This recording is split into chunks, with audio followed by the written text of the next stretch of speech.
खाए के मिले न रोटी छूछे हो, खाए के मिले न रोटी छूछे, हालत में केहू न पूछे। हाय रे बदनसीबी रे गरीबी, दुनिया में केहू न करीबी रे गरीबी, दुनिया में केहू न करीबी।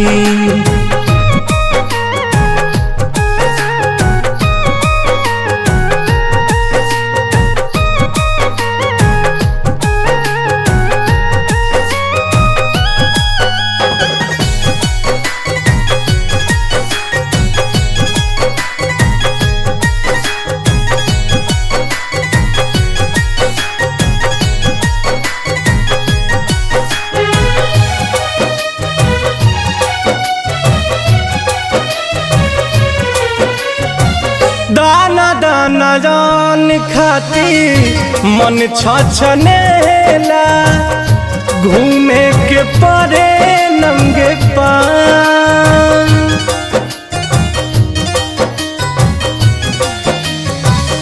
दाना दाना जान खाती मन छछनेला, घूमे के परे नंगे पाँव।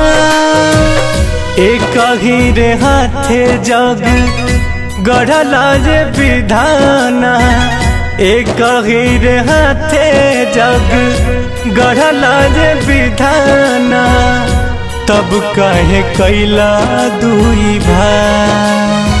केहू उपास केहू खा के मारे, केहू के घरे ना चूल्हा जरे, सुसुकेली घर में बीबी रे गरीबी, दुनिया में केहू ना करीबी रे गरीबी, दुनिया में केहू ना करीबी।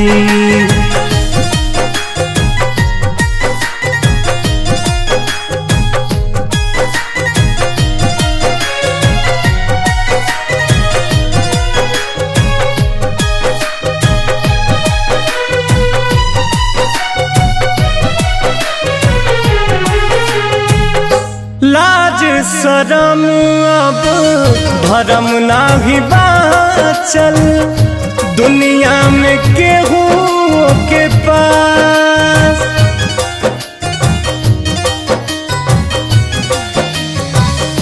लाज शरम अब धर्म नाही बाचल, पंकज हो केहू के पास। भिखियो दिया ता फोटो खिंचाता, भिखियो दिया ता फोटो खिंचाता, बनल गरीबी के मजा। नेता लोग बस भाषण देता, रोवे देखो गरीब के बेटा, कहिया दिल पसीजी रे गरीबी, दुनिया में केहू ना करीबी रे गरीबी, दुनिया में केहू ना करीबी।